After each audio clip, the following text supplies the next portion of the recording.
ఇవాళ ఆంధ్రప్రదేశ్లో కొత్త రాజకీయం ప్రారంభమైంది. ఇంతవరకు కూడా 151 సీట్లు క్రిందసారి మీకు రావడానికి కారణం ఏంటంటే విడివిడిగా ఎవరికాళ్ళు పోటీ చేశారు కాబట్టి. ఇవాళ రోజున వాళ్ళు కలిశారు. మీ పరిస్థితి మూటాముల్లా సర్దుకుంటున్నారా? 2019 కంటే మెరుగైంది పరిస్థితి. ఎందుకంటే ఆ రోజు జగన్మోహన్ రెడ్డి గారు హోప్ ప్రజలకు, రాష్ట్ర ప్రజలకు. ఆ రోజు చంద్రబాబు నాయుడు గారు డిజాస్ట్రస్ ఇది అనేది ఆ రోజు జనం నిర్ణయించుకున్నారు. ఆ హోప్తో, కొత్త ఆకాంక్షలతో జగన్మోహన్ రెడ్డి గారికి తెచ్చి 151 సీట్లతో బ్లెస్ చేసింది స్టేట్. అప్పటి నుంచి ఈ 57 మంత్స్ అంటే ఇంక 2 మంత్స్లో కంప్లీట్ అయిపోయాయి. దీంట్లో ఈ జర్నీ దాదాపు నార్మల్ సంప్రదాయ పద్ధతిలో అయితే ఒక 10-15 ఏళ్ళు టైం పట్టే స్ట్రెచ్చింగ్.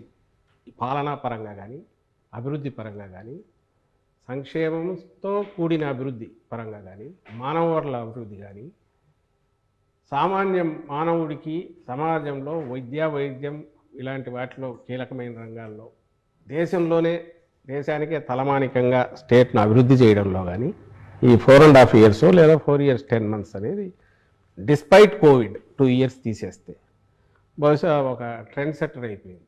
ఈ నేపథ్యంలో చూస్తే ఆ రోజు విడిగా ఉన్నా, ఈరోజు కలిసి వచ్చినా, మొత్తం అందరూ కలిసి ఒక తాడులాగా పేని వచ్చినా 151 కంటే మించి 175 దిశగా పోవడానికి తగిన సాలిడ్ ఫౌండేషన్ మా పార్టీ ఆధ్వర్యంలోని ప్రభుత్వం వేసిందనేది జగమెరిగిన సత్యం అందరికీ తెలిసింది. కాబట్టి వీఆర్ కాన్ఫిడెంట్. దాని నుంచి వచ్చిందే మా 175 వైనాట్ 175 అనే స్లోగన్ సీఎం గారు ఇచ్చిన, మేము రిపీట్ చేస్తున్నా, దానికి తగినట్టు గ్రౌండ్ వర్క్ చేస్తున్నా, దాన్నే రిఫ్లెక్ట్ చేస్తుంది, ఆ కాన్ఫిడెన్స్ని రిఫ్లెక్ట్ చేస్తుంది. అంటే అంతకుముందు ఉన్నటువంటి మీ ధైర్యం ఏంటంటే మీరు అంతకుముందు అధికారంలోకి ఎప్పుడు రాలేదు, అంతకుముందు ఉన్న ప్రభుత్వం దాని బలము బలహీనత అన్నటువంటి ప్రజలు చూస్తారు కాబట్టి దాన్ని పట్టుకుని మీరు అడ్వాంటేజ్ తీసుకుంటారు. ఇవాళ మీరు అధికారంలో ఉన్నారు, ఒక పక్కన సంక్షేమం అని మాత్రమే ముందుకెళ్తున్నారు, అభివృద్ధి లేదు అన్నది విపక్షాలు గట్టిగా ముందుకు తీసుకెళ్తున్నప్పుడు మీకంటూ ఇప్పుడు ప్రభుత్వ వ్యతిరేకత ఉంటుంది. 175 అనేటువంటి మీ వాళ్ళకి కాన్ఫిడెన్స్ తెప్పించడానికే, లేకపోతే ఎలాగూ సాధ్యం కాదు కాబట్టి అవతల వాళ్ళని భయపెట్టడం కోసం మాట్లాడే పదం? మీరు అనేది వాళ్ళు చేస్తున్నారు, ఏది భయపెట్టే ప్రయత్నం, బోకరింపు ప్రయత్నాలు. మీరు పెట్టిన పేరు కూడా వాళ్ళకి అప్లై అవుతుంది. ఓ పొలిటికల్ స్టామ్ క్రియేట్ చేసిన ఏదో. నిజానికి అలాంటిది ఏమీ లేదు. వాళ్ళు చేస్తున్నవన్నీ టీ కప్పులో తుఫాన్ లాగా క్రియేట్ చేయాలని ప్రయత్నం చేస్తున్నారు. వాళ్ళు ఎక్కడో వైనాట్ 175 అనట్లేదు సార్, వాళ్ళు అంటోంది మీరు ఒక్కటే అనమాట. వైనాట్ 175 అంటోంది మీరే. ఎందుకంటే నేను చెప్పింది ఇంత ప్రొలాంగ్డ్, నేను ముందు ఇంట్రడక్షన్లో చెప్పిన ఈ 4.5 yearsలో మేము చేసింది ఏదైతే ఉందో, ఏదైతే 87% of the population of AP పాజిటివ్గా అఫెక్ట్ అయ్యారో, ఆ బెనిఫిట్స్ అన్నిటిని చూస్తూ వచ్చారు, దాని ఫ్రూట్స్ ఎంజాయ్ చేస్తూ వచ్చారు, దానికి తగినట్టుగా ఫర్దర్ నెక్స్ట్ 5 yearsకి ఏమేమి జరగబోతోంది కూడా కళ్ళ ముందు ఒక vision. Next 5 years I'm not seeing 2050 Chandrababu లాగా అన్నట్లా. నెక్స్ట్ 5 yearsలో ఏం జరగబోతుందో కూడా కళ్ళ ముందు కనపడుతుంది. వై నాట్ 175 అన్నది it looks very over ambitious, over confidence అట్లా కూడా అనిపిస్తుంది ఒక్కోసారి. వాళ్ళు ఎవరు గెలవరా సార్? ఎవరు? ఆ పేరు వల్ల ఏమవుతుందో, లోకేష్ లాస్ట్ టైం పోలా, ఓకే, చంద్రబాబు నాయుడు మెజారిటీ ఎంత తగ్గిపోయింది అయింది, చంద్రబాబు నాయుడు గారి మెజారిటీ ఎంత తగ్గింది? మెజార్టీ తగ్గించవచ్చును, కానీ కుప్పంలో చంద్రబాబును గెలవడం ఎంత కష్టమో పులివెందుల్లో జగన్ గారిని గెలవడం కూడా అంతే కష్టం సార్. 2 monthsలో రిజల్ట్ కూడా వచ్చేస్తాయి, ఎలక్షన్స్ అయిపోతాయి. 2 months కాబట్టి 2.5 months రిజల్ట్స్ కూడా వస్తాయి, తెలుస్తుంది. అందుకే నేను ఎప్పుడు ఒక రైడర్ పెడుతుంటా, మాది confidence. It is not arrogance, neither it is over confidence. ఆరోగెంట్గా అనడం వాళ్ళు అంటున్నారు, లేదా నేను ఇంతమంది అన్నట్టు బోకరింపులు ప్రిటెన్షియస్ దీంట్లో వాళ్ళు అంటున్నారు, మేమనట్లా.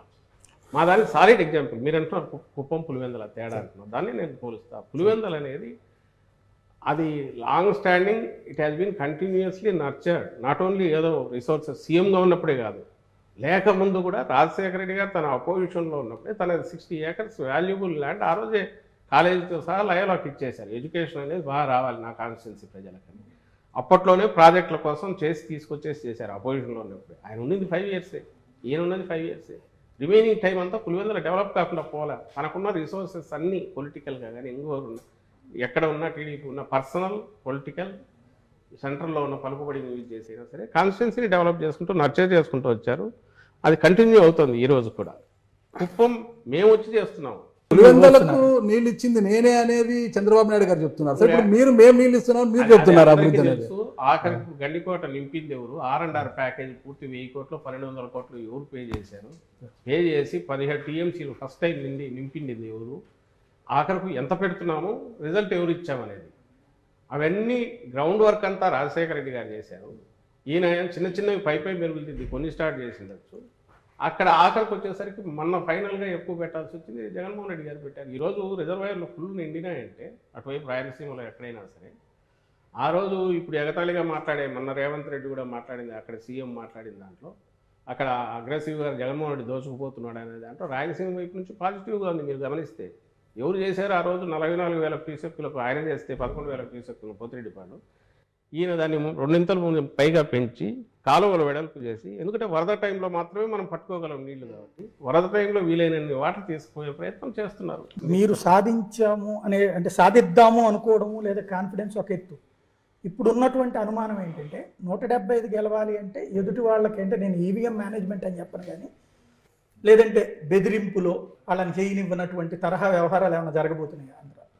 ఇప్పుడు ఫస్ట్ ఇవన్నీ నేను డినై చేస్తున్నాను ఏది మీరైతే అన్న దాంట్లో. కానీ ఏ కాన్ఫిడెన్స్ ఎక్కడి నుంచి వస్తుందంటే, నేను ఇంతకుముందు అన్నదే, ఈ రాష్ట్రంలో ఉన్న వాళ్ళందరిలో నేను ఇంతకుముందు అన్నట్టు 87% of population directly they are enjoying, అన్ని రకాల ఫ్రూట్స్ ఎంజాయ్ చేస్తున్నారు. వాళ్ళ బతుకులు మారిపోయినాయి, పాజిటివ్గా టర్న్ అయినాయి, వాళ్ళ పర్చేజింగ్ కెపాసిటీ పెరిగింది. వీటన్నిటి వల్ల వచ్చిన కాన్ఫిడెన్స్. అలాగే లోకల్ బాడీస్లో మా పార్టీ పుట్టక ముందే 2014 ముందు అన్నింటిలో మేము ఫైట్ చేసాము. ఎవరు ఫైట్ చేయొద్దన్నారు? చంద్రబాబు నాయుడు గారిని ఫైట్ చేసి ఎందుకు నిలబడలేకపోయారు? జగన్మోహన్ రెడ్డి గారి కుటుంబ సభ్యులు కూడా జగన్మోహన్ రెడ్డి గారు ఓడిపోతారని చెప్తున్నారు. కుటుంబ సభ్యులు అప్పట్లో వికానందరెడ్డి గారు బయటకు పోయినప్పుడు ఆ రోజు కుటుంబ సభ్యులు బయటకు వెళ్ళింది. ఈరోజు షర్మిలమ్మ బయటకు వెళ్తే ఆమె కుటుంబ సభ్యురాలుగానే బయటకు వెళ్ళారు. వెళ్ళిన తర్వాత రాజకీయంగా ఒక లైన్ తీసుకున్నాక ఈరోజు అందులోనే ఒక పార్టీ, ఒక కాంగ్రెస్ పార్టీ నాయకురాలుగా ఇక్కడికి వచ్చారు. లైన్ తీసుకున్న పర్పస్ ఇక్కడ ప్రజలకు అన్యాయం జరుగుతుంది, ప్రజల కోసం నిలబడతా అనేది కదా. అవి అట్లయితే చంద్రబాబు చెప్పేవని నిజాలు కావాలా? మనం పులివెందులో చెప్పేవని నిజాలు కావాలా? మనం మాట్లాడిందే నిజమైతే అట్లాంటప్పుడు చంద్రబాబు నాయుడు మించిన వాళ్ళు ఎవరు ఉంటారు? మన మాటలే నిజం అనుకుంటే, మనం ఎంత గట్టిగా మాట్లాడితే అది నిజం అవుతుంది అనుకుంటే, చంద్రబాబు నాయుడు నుంచి గట్టిగా అరవగలిగిన వాళ్ళు ఎవరు? ఆ గొంతును 10,000 రెట్లు పెంచి వినిపించగలిగిన ఆ మీడియాని తట్టుకునే శక్తి పదే వాళ్ళు పంప్ చేస్తుంది ఏంటంటే, సొంత చెల్లిని కాపాడలేకపోయారు, సొంత చెల్లిని కన్విన్స్ చేయలేకపోయారు, సొంత చెల్లి ఆయన డెవలప్మెంట్ చేస్తుంది అని బిలీవ్ చేయట్లేదు. రాష్ట్ర ప్రజలు ఎందుకు బిలీవ్ చేయాలి, ఎలా బిలీవ్ చేయాలి? అది ఎవరు అడగాల్సింది? మీరు అడిగితే బాగానే ఉంటుంది. చంద్రబాబు నాయుడు అది అడగాల్సిన అవసరం లేదు. ఆయన స్ట్రైట్ ఒకటే 14-19 మధ్య ఇది చేశానని చెప్పచ్చు. ఈరోజు మళ్ళీ మేము వస్తే ఇది చేస్తామని చెప్పచ్చు. లేదా 14-19 మధ్య నేను ఇది చేసినది ఈయన తీసేశాడు, నేను వచ్చి ఇంతకంటే చేస్తానని చెప్పచ్చు. ఆయన అట్లా ఆయన చూపించాల్సింది ఎక్కడ ఆయన ఫెయిల్యూర్ కనపడుతుందంటే, ఆయన ఇదిగో మీ చెల్లెలకు చేయలే, స్టేట్కి ఏం చేస్తామంటున్నాడు. అది మీరు అడిగితే బాగుంటుంది, ఒక కామన్ మ్యాన్ అడిగితే బాగుంటుంది, సమాధానం ఇస్తాం. ఆయన పొలిటీషియన్, అందులోనూ 14 ఏళ్ళు సీఎంగా ఉన్న వ్యక్తి, ఓ పార్టీ అధ్యక్షుడు. 95లో ఏ రీతిలో అయినా సరే వాళ్ళ మామని దించి ఇంకో పద్ధతిలో వచ్చి అప్పటి నుంచి కబ్జా చేసిన పార్టీ కావచ్చు, ఏదైనా కావచ్చు, తనే అధ్యక్షుడిగా కొనసాగుతున్నారు. ఆయనకు చెప్పడానికి ఏం లేదా? ఆయన ఈ మాట అనవేంది? ఇంట్లో వాళ్ళు ఇంకోటో రకరకాల కారణాల వల్ల ఒక్కొక్క లైన్. నేను చంద్రబాబు నాయుడు గారు అన్నది చెప్పట్లా, షర్మిల గారు క్లెయిమ్ చేస్తున్నారు. అవును, ఆమె అన్నది మాటలు రిపీట్ చేస్తుంది. చిలక పలుకుల్లాగా చంద్రబాబు నాయుడు గారి స్క్రిప్ట్ రాయిస్తే అది మాట్లాడుతున్నారు. కుటుంబ సభ్యుల నుంచే ఆయనకి ఇబ్బందికర పరిస్థితులు తలెత్తుతున్నాయి కదా. ఒక పద్మవ్యూహంలో ఉన్నట్టుంది ఈరోజు జగన్మోహన్ రెడ్డి. ఇవన్నీ చిన్న దూదిపింజల్లాగా అట్లా క్రియేట్ చేసిన మేఘాలు లాంటివి, అవి పక్కకు పాసింగ్ క్లోడ్స్ వస్తున్నాయి పోతున్నాయి. క్లియర్ చేసిన వాళ్ళు వాళ్ళ దీంట్లోనే మీరు టోన్ చూడండి. ఈరోజు మాట్లాడట్లేదు, ఎప్పుడు ఏది కావాలనో దానికి ఆర్కెస్ట్రాలో తీసినట్టు అది తీస్తున్నారు, దడ కొడుతున్నారు. మేము చేసింది చెప్పుకునే పరిస్థితి లేకుండా డిఫెన్స్లో రిప్లై ఇచ్చే పరిస్థితి క్రియేట్ చేయాలని వాళ్ళు చేస్తున్న దాంట్లో మీరు కూడా అవే తీసుకొచ్చేసి మమ్మల్ని ఒకటి సాయి గారు, ఇది కాస్త